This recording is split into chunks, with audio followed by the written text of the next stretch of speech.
Zing. Zing. Kasut aku. Kasut aku. Alamak, tolong aku. Woi, tolong. Tak aku seorang dekat sini. Oh ya, kan ada benda ni. Ambil kau.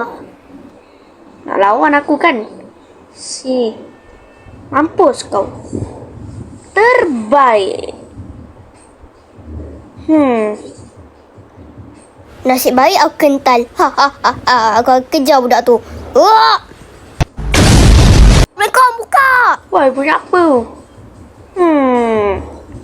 Cara benda samping kat atas. Buka. Oi, buka. Try tekan. Buka. Tolonglah Sana buka. Buka. Oh.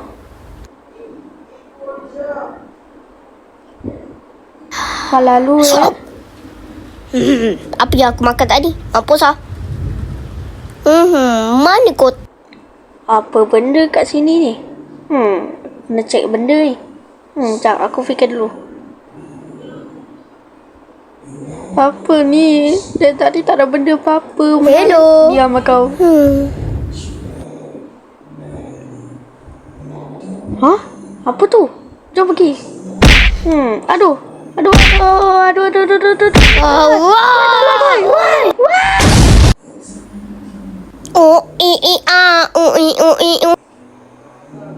Aduh.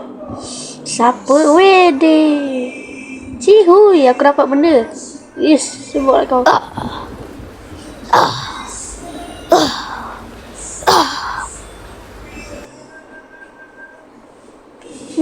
Benda Oi, bodoh sini. Ha? Alamak. Oi, jangan keluar lu. Aku nak bunuh kau. Biar aku keluar. Aku kena test lagi. Ni ke? Apa tu? Tangan siapa ni? Bagi je lah. What? Aku kena test lagi sekali. Ambil ni. Okey. Ada lubang misterius. Aku masuk lah. Woi. Keluar, woi.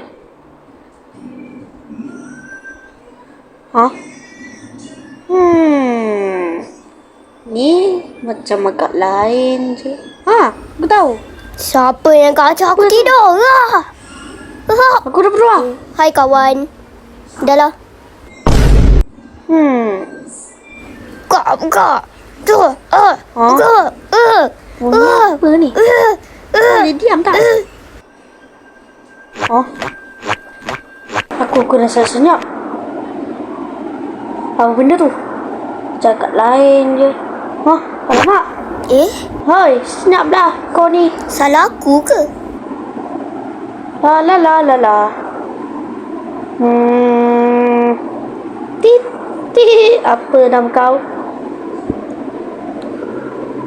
Biasanya main Minecraft. Tapi kan kalau aku jadi creeper ni,